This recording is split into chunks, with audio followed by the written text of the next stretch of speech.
قبیلہ مدینہ منورہ چھوڑتا ہے۔ روایتوں میں آیا کہ بڑی شان و شوکت کے ساتھ، بڑے سج دج کر، اپنے اندر کی خفت کو مٹانے کے لیے، اپنے ضمیر کی آواز کو جواب دینے کے لیے انہوں نے ظاہرانہ سجدہ اختیار کی اور کہا، ہم نے جو کچھ کمایا تھا، ہم نے جو کچھ حاصل کیا تھا، وہ سب کا سب ہم اپنے ساتھ لے کر جا رہے ہیں، ہم پر اس جلا وطنی کا کوئی اثر نہیں ہوگا۔ رہ گئی یہ باغات، یہ درخت، یہ زراعت کہ جو ہم ساتھ نہیں لے جا سکتے، تو اس سے بہتر باغات و زراعت خیبر کے قبیلے میں ہمارا انتظار کر رہے ہیں۔ تو تم کہہ رہے ہو کہ مدینہ منورہ چھوڑ کر تم نے ہمیں سزا دی ہے، تم نے ہمیں جلا وطن کر کے سزا دی۔ بنو ندیر قبیلے کے لوگ کہنے لگے کہ ہم پر اس سزا کا کوئی اثر نہیں ہوا، حالانکہ محبوب کریم علیہ السلام کی عزت و ناموس پر حملہ کرنے کی جب انہوں نے کوشش کی تھی تو انہیں اس موقع پر یہ الٹیمیٹم دیا گیا کہ پورا کا پورا قبیلہ مدینہ منورہ سے جلا وطن ہو جائے۔ محترم اور پیارے بھائیوں، اب جب بنو ندیر قبیلہ وہاں سے چلا گیا، پیچھے جو وہ اسباب اور جو مال و متاع وہ لے کر نہیں جا سکے تھے، اس مال و متاع کی جب تقسیم کا معاملہ آیا، صحابہ اکرام علیہم الرضوان کے بارے میں لمبی لمبی زبانوں سے بھونکنے والے اور ان کے خلاف نازیبہ الفاظ استعمال کرنے والے یہاں ان روایتوں سے صرف نظر کر لیتے ہیں، وہ ان روایتوں کو پڑھنا تک گوارا نہیں کرتے۔ محبوب کریم صلی اللہ تعالیٰ علیہ وسلم نے اپنے صحابہ کی مجلس سے مشاورت طلب فرمائی، اور روایتوں میں آیا کہ سب سے پہلے آپ نے سیدنا ثابت بن قیس رضی اللہ تعالیٰ عنہ کو یاد فرمایا۔ سیدنا ثابت بن قیس حاضر خدمت ہوئے، حضور علیہ السلام نے ارشاد فرمایا، اے ثابت اپنی قوم کو بلا کر لے آؤ۔ سیدنا ثابت بن قیس رضی اللہ تعالیٰ عنہ عرض کرنے لگے، یا رسول اللہ صلی اللہ تعالیٰ علیہ وسلم، اپنے قبیلے کے لوگوں کو یعنی صرف قبیلہ خزرج کے لوگوں کو بلاؤں یا پھر سارے انصار کو بلا لاؤں؟ محبوب کریم علیہ السلام نے ارشاد فرمایا، سب انصار کو بلا لاؤ۔ سارے کے سارے انصار، اوس اور خزرج قبیلے کے لوگ حاضر خدمت ہوئے۔ حضور علیہ السلام نے رب العالمین کی حمد و ثنا بیان کی، پھر فرمایا کہ انصار نے مہاجرین کی جس طرح دل کھول کر مدد کی اور جس طرح انہوں نے اپنے گھروں کے دروازے ان کے لیے کھولے، اللہ تبارک و تعالی انہیں اس کی جزا عطا فرمائے۔ پھر فرمایا، اے انصار، اگر تم چاہو تو تمہارے مال اور یہ جو ابھی بنو ندیر قبیلے سے مال و اسباب حاصل ہوا، ان سب کو ملا دیا جائے اور پھر ان سب کو ملا کر مہاجرین اور انصار میں تقسیم کر دیا جائے۔ جو میرے صحابہ مکہ مکرمہ سے سب کچھ چھوڑ کر اسلام کی خاطر یہاں آئے، انہیں بھی حصہ ملے اور تمہیں بھی حصہ ملے، اور اگر تمہاری مرضی ہو تو تم نے جو مال و اسباب، جو مکانات مہاجرین صحابہ کو دے رکھے ہیں، وہ مال و اسباب تمہیں واپس کر دیے جائیں، اور بنو ندیر قبیلے سے جو اموال حاصل ہوئے وہ مہاجر صحابہ میں تقسیم کر دیے جائیں۔ محبوب کریم رؤوف الرحیم صلی اللہ تعالیٰ علیہ وسلم انصار صحابہ سے رائے طلب فرما رہے ہیں، حالانکہ حضور نبی پاک علیہ السلام اپنے جانثاروں کی جانثاری اللہ کی عطا سے پہلے سے جانتے ہیں، اس کے باوجود آپ نے ان سے رائے طلب کیوں کی؟ محدثین فرماتے ہیں اس لیے کہ ساری دنیا کو معلوم ہو جائے کہ جو حضور علیہ السلام کے قدموں سے، حضور کے دامن سے وابستہ ہو جاتا ہے، اس کے لیے دنیاوی مال و متاع کی کوئی حیثیت نہیں ہوتی۔ انصار صحابہ اپنی طرف سے نمائندے کے طور پر سیدنا سعد بن عبادہ رضی اللہ تعالیٰ عنہ کو کھڑا کرتے ہیں۔ عرض کی گئی، یا رسول اللہ صلی اللہ تعالیٰ علیہ وسلم، ہماری طرف سے جواب یہ عرض کریں گے۔ روایتوں میں آیا کہ سیدنا سعد رضی اللہ تعالیٰ عنہ عرض کرتے ہیں، یا رسول اللہ صلی اللہ تعالیٰ علیہ وسلم، بل تقسمہ بین المہاجرین وَيَكُونُوا فِي دُورِنَا كَمَا كَانُوا. یا رسول اللہ صلی اللہ تعالی علیہ وسلم، ہماری جو چیزیں پہلے سے ان صحابہ اکرام علیہم رضوان کے پاس ہیں جو صحابہ مکہ مکرمہ سے چل کر یہاں آئے، آپ وہ چیزیں بھی ان کے پاس رہنے دیں، اور بنو ندیر سے جو حاصل ہوا ہے آپ وہ بھی انہی صحابہ کو عطا فرماتے ہیں. یہ ہے وہ مثال ایثار کی کہ جو صحابہ اکرام علیہم رضوان نے پیش کی. انصار صحابہ عرض کرتے ہیں جو پہلے سے ان کے پاس ہے آپ وہ بھی ان کے پاس رہنے دیں، جو ابھی حاصل ہوا وہ بھی تقسیم کر دیں. ان کی کیا یہ قربانی کم ہے کہ انہوں نے اسلام کے لیے، آپ کی زیارت سے مشرف رہنے کے لیے اپنا سب کچھ قربان کر کے، اپنا گھر، اپنا ملک، اپنا سب کچھ قربان کر کے وہ مدینہ طیبہ آ گئے. محبوب جو ان کے پاس ہے وہ بھی ان کے پاس رہنے دیں، اور جو ابھی حاصل ہوا وہ بھی انہیں ہی تقسیم کر دیں. کسی نے یہ کہنے کی کوشش کی کہ یہ تو سیدنا سعد رضی اللہ تعالیٰ عنہ کا شاید اپنا موقف ہو، وہاں حضور کے دربار میں حضور علیہ الصلوۃ والسلام کے سامنے کوئی مشاورت تو نہیں ہوئی تھی، ہو سکتا ہے بعض لوگ دل ہی دل میں اس رائے کے مخالف ہوں، لیکن محبوب کریم علیہ الصلوۃ والسلام کسی قسم کا کوئی سوال چھوڑتے نہیں ہیں. ہر سوال کا جواب پہلے سے ہی آپ نے دے دیا. آپ نے ارشاد فرمایا کیا سارے لوگ اس رائے کی تائید کرتے ہیں؟ عرض کی گئی یک آواز ہو کر، ایک ہی آواز میں عرض کی گئی رضینا وسلمنا یا رسول اللہ صلی اللہ تعالی علیہ وسلم. اے اللہ کے رسول، ہم اس رائے پر راضی بھی ہیں بلکہ ہم اس رائے پر خوش ہیں جو رائے ہماری جانب سے سیدنا سعد رضی اللہ تعالیٰ نے پیش کی. جب محبوب کریم علیہ الصلوۃ والسلام یہ جواب انصار کی طرف سے سنتے ہیں تو فرمایا اللہم ارحم الانصارا، اے مالک مولا ان انصار پر اپنی خصوصی رحمتوں کا نزول فرما. محبوب کریم صلی اللہ تعالی علیہ وسلم جب انصار سے مشورہ مکمل ہو گیا تو سارا مال آپ نے مہاجر صحابہ اکرام علیہم رضوان میں تقسیم فرمایا. روایتوں میں آیا کہ ان اموال میں سے جو مال حاصل ہوا تھا صرف ایک تلوار ایسی تھی کہ جو آپ نے انصاری صحابہ اکرام علیہم رضوان میں سے ایک صحابی کو عطا فرمائی. آپ نے یہودی سردار کی ایک تلوار تھی، آپ نے وہ سیدنا سعد بن معاذ رضی اللہ تعالیٰ عنہ کو عطا فرمائی. باقی سارا مال آپ نے انصار صحابہ اکرام علیہم رضوان کی رائے سے مہاجرین صحابہ میں تقسیم فرمایا. یہ غزوہ ربیع الاول شریف سن 4 ہجری میں وقوع پذیر ہوا. بنو ندیر مدینہ منورہ چھوڑ کر گئے.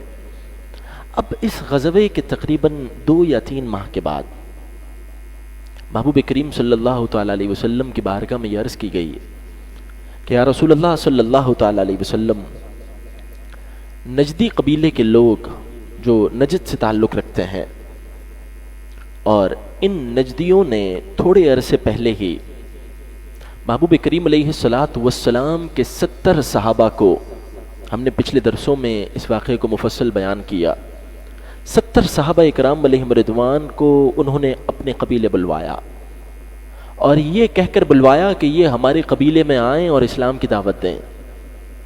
لیکن جب صحابہ اکرام علیہم رضوان ان کے قبیلوں میں پہنچے تو انہوں نے وعدہ خلافی کی اور 70 صحابہ اکرام علیہم رضوان کو دن دہاڑے شہید کر دیا.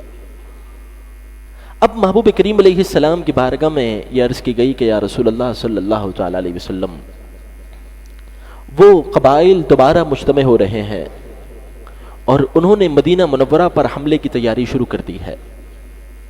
حضور نبی پاک صلی اللہ تعالی علیہ وسلم نے ان 70 اصحاب کا بدلہ لینے کے لیے اور ان نجدیوں کے دوبارہ بڑھتے ہوئے قدم کو روکنے کے لیے آپ نے ان کے حملے سے پہلے خود ہی آپ مدینہ منورہ سے قیادت فرماتے ہوئے 400 صحابہ اکرام علیہم رضوان کو ساتھ لے کر آپ ان کے علاقوں کی طرف آپ نے پیش قدمی فرمائی. وہ مدینہ منورہ آئیں اس سے پہلے آپ خود اسلامی لشکر کو لے کر ان کے قبائل کی طرف تشریف لے گئے. اور ہمیشہ کی طرح اپنی امت کی تعلیم فرمائی کہ کافر اگر تمہارے خلاف تیاریاں کر رہے ہوں تو ان کی تیاریوں کے بارے میں سن کر تم نے یہ نہیں کہنا کہ ابھی حملہ تو نہیں ہوا، ابھی انہوں نے ہماری بارڈر تو کراس نہیں کی، بلکہ جب تم ان کی اپنے خلاف تیاریاں سنو تو ان تیاریوں کو سن کر ہی تم ان کے خلاف حملہ آور ہو جاؤ۔ اور آج معاملہ کیا ہے؟ آج ریاست مدینہ کے دعوے دار کیا کہتے ہیں؟ مقبوضہ کشمیر میں 2 سال تک مظلوم مسلمان بہن بھائی چیخو پکار کرتے رہے، اور وہ وہاں سے پکار کر ایک بارڈر پار اپنے لاکھوں کروڑوں مسلمانوں کو پکارتے رہے، لیکن ریاست مدینہ کا دعوے دار یہ کہتا تھا کہ اب کیا کیا جائے؟ اب کیا میں اتنی سی فوج کو لے کر ہندوستان پر حملہ کر دوں؟ ہم اس بات تک محدود ہیں کہ جمعے کے دن 12 بجے سے لے کر 12:30 بجے تک کشمیریوں سے اظہار یکجہتی کے لیے ہم کھڑے ہو جائیں گے۔ ہم ہندوستان کے مکروہ چہرے کو اقوام متحدہ میں اجاگر کریں گے، وہ اقوام متحدہ جو ویسے ہی مسلمانوں کے خلاف یکجان ہے اور مسلمانوں کی حمایت دور دور تک اس سے کبھی نہیں دیکھی گئی۔ اور پھر اس معاملے پر ہماری قوم خوش ہوتی ہے، جی بڑی تقریر کر دی۔ تقریریں کرنا جس کا کام ہے ان کو تقریروں تک رہنے دیا جائے، اور جس کے پاس اختیار ہے اسے تقریروں تک محدود نہ رکھا جائے۔ جس کے پاس اختیار ہے وہ اپنا اختیار استعمال کرے، اور حضور نبی پاک علیہ الصلاۃ والسلام کی امت پر جہاں جہاں ظلم و ستم ہو رہا ہے اسے چاہیے کہ وہ ظلم و ستم کا بدلہ لے، وہ دھمکی لگائے کہ مسلمانوں کے خلاف ظلم و ستم ہم برداشت نہیں کریں گے۔ یہاں قبیلہ نجد کے لوگوں نے جب تیاریاں شروع کیں، ابھی وہ کسی صورت اپنے علاقوں سے اپنے حلقوں سے نکلے بھی نہیں تھے، اس سے پہلے ہی محبوب کریم علیہ الصلاۃ والسلام آپ خود نکل کر مدینہ منورہ سے ان کے مقابلے کے لیے تشریف لے گئے۔ اس غزوے کا نام ہے غزوہ ذات الرقاع۔ رقاع عربی زبان میں اس کی جو واحد آتی ہے وہ آتی ہے رقعہ، اور رقعہ کپڑے کے ٹکڑے کو کہا جاتا ہے۔ اس غزوے کا نام کپڑے کے ٹکڑے والا غزوہ ہے۔ اس کی کیا وجہ ہے؟ روایت میں آیا کہ اس کپڑے کے ٹکڑے والے غزوہ نام رکھنے کی وجہ یہ ہے کہ اس غزوے میں مسلمانوں نے جو جھنڈا بنایا تھا، جو جنگی لشکر کی نمائندگی کرنے والا جو علم ہوتا ہے، فرمایا یہ علم پیوند لگے کپڑوں سے بنا ہوا تھا۔ اس جھنڈے میں بھی پیوند لگے ہوئے تھے۔ اس موقع پر اس کیفیت میں محبوب کریم علیہ الصلاۃ والسلام نے تعلیم کیا فرمائی؟ آج رونا کیا ہے؟ آج یہی رونا ہے کہ ہماری معیشت اس بات کی متحمل نہیں ہے کہ ہم مسلمانوں پر ہونے والے ظلم و ستم کا بدلہ لیں، ہم پر پابندیاں لگ جائیں گی، ہم سے انتقام لیا جائے گا، ہمارے ملک میں مہنگائی بڑھ جائے گی۔ اس سے بڑھ کر معیشت کی کیفیت اور کیا ہو سکتی ہے کہ سیرت کی کتابوں میں آیا کہ اس غزوے کا جو جھنڈا تھا، اس جھنڈے کے لیے بھی پورا کپڑا میسر نہیں تھا، بلکہ پیوند لگے کپڑوں سے جھنڈا بنایا گیا تھا۔ محبوب کریم علیہ الصلاۃ والسلام اپنے صحابہ کے ساتھ آپ ان قبائل پر حملہ کرنے کے لیے تشریف لے جاتے ہیں، لیکن وہ لوگ جو مدینہ طیبہ پر حملہ آور ہونے کے لیے ابھی نکل رہے تھے، جب انہوں نے دیکھا کہ حضور نبی پاک صلی اللہ تعالی علیہ وسلم خود تشریف لے آئے ہیں، تو پھر اللہ تبارک و تعالی نے ان کے دلوں میں رعب اور دبدبہ طاری کر دیا۔ حالانکہ مسلمانوں کی تعداد 400 تھی، اور مسلمان مدینہ طیبہ سے بہت زیادہ فاصلے پر بھی تھے، لیکن اس کے باوجود وہ بہت سارے قبائل ہونے کے باوجود اللہ تبارک و تعالی نے ان 400 کا رعب اور دبدبہ ایسا طاری کیا کہ جن لوگوں پر ان کے گھروں میں جا کر حملہ کرنے کا خواب وہ کچھ دنوں پہلے دیکھ رہے تھے، اب جب وہ خود چل کر ان کے گھروں کی دہلیز تک آ گئے تو ان میں سے کسی کی یہ جرت نہ ہوئی کہ وہ اپنے گھر سے نکل کر مسلمانوں کا مقابلہ کریں۔ حضور نبی پاک صلی اللہ تعالی علیہ وسلم آپ بڑے ہی کامیاب و کامران ہمیشہ کی طرح رب العالمین نے آپ کو اس موقع پر بھی کامیابی عطا فرمائی اور آپ مدینہ طیبہ واپس تشریف لائے۔ اس موقع پر 3 واقعات ایسے ہوئے کہ جسے خاص طور پر سیرت کی کتابوں میں لکھا گیا ہے۔ ایک واقعہ ہم آج سماعت کریں گے اور بقیہ واقعات انشاءاللہ تبارک و تعالی اگلے اتوار کو ہم سماعت کریں گے۔ وہ یہ کہ جب محبوب کریم علیہ السلام ان قبائل کے باہر خیمہ زن تھے اور اسلامی لشکر بھی ساتھ موجود تھا، تو ہوا یہ کہ ان قبائل میں سے قبیلہ تھا بنو محارب۔ بنو محارب کا ایک شخص نجدی قوم کے سرداروں کے پاس گیا اور جا کر کہنے لگا کہ اگر تم چاہو، حضور نبی پاک علیہ السلام کا نامی اس میں گرامی لے کر کہنے لگا، وہ اتنا قریب ہم سے آ گئے ہیں، اگر تم چاہو تو میں جا کر نعوذ باللہ من ذالک انہیں شہید کر دوں۔ اس قبیلے کے سرداروں نے کہا کہ تو ایسا کیسے کرے گا، یہ ممکن کیسے ہوگا؟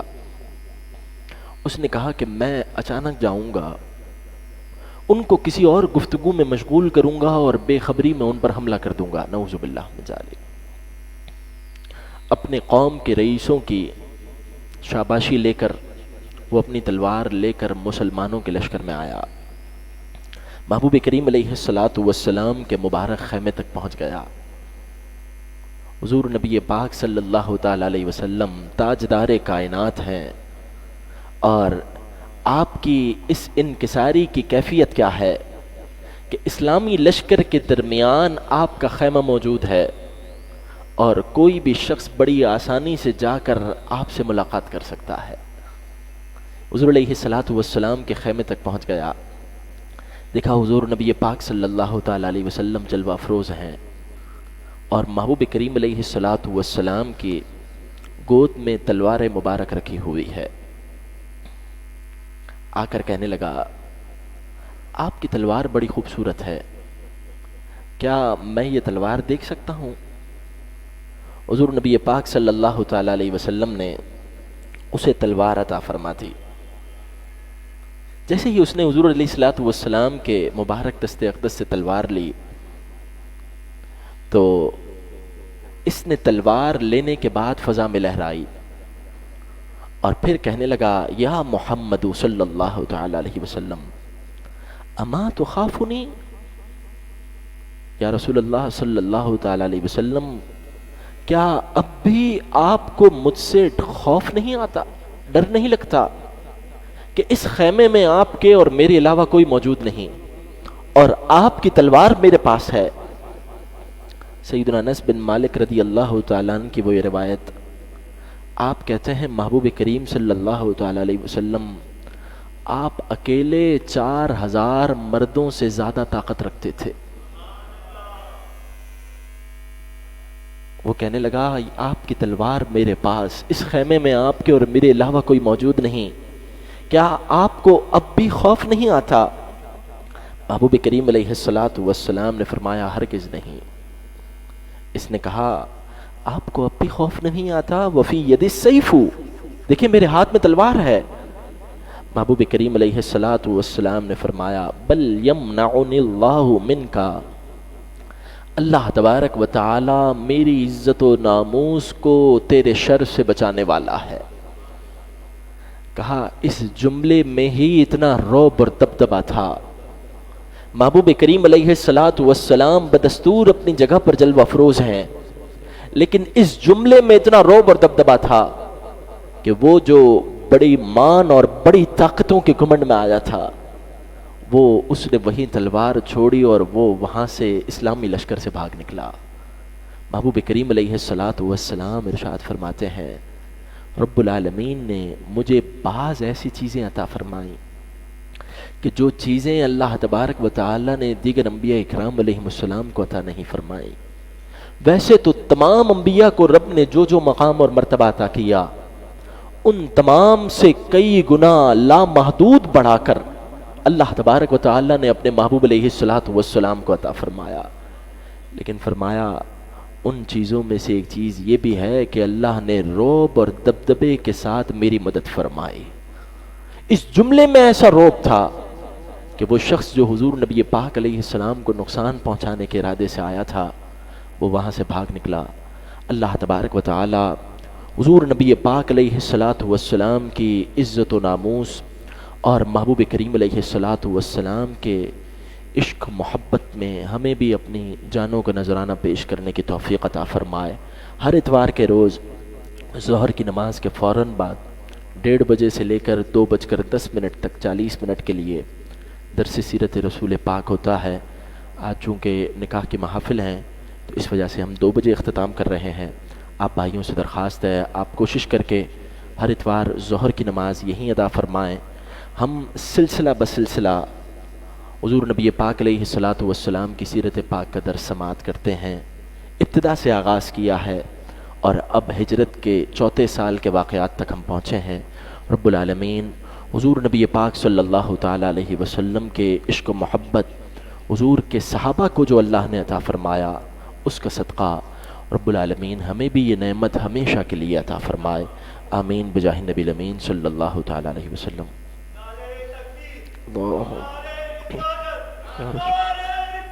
یا رسول اللہ صلی اللہ تعالیٰ علیہ وسلم۔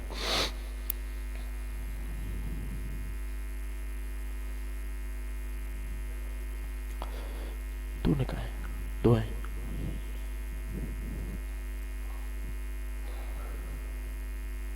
السلام علیکم۔ ایمنا ایک منٹ نکلنا ہے یا ٹھیک ہے پچھی انشاءاللہ ملاقات کریں۔ وعلیکم السلام۔ وعلیکم السلام۔ وعلیکم السلام ورحمۃ اللہ۔ السلام علیکم۔ السلام علیکم ورحمۃ اللہ شکر۔ السلام علیکم ورحمۃ اللہ وبرکاتہ۔ وعلیکم السلام ورحمۃ اللہ وبرکاتہ۔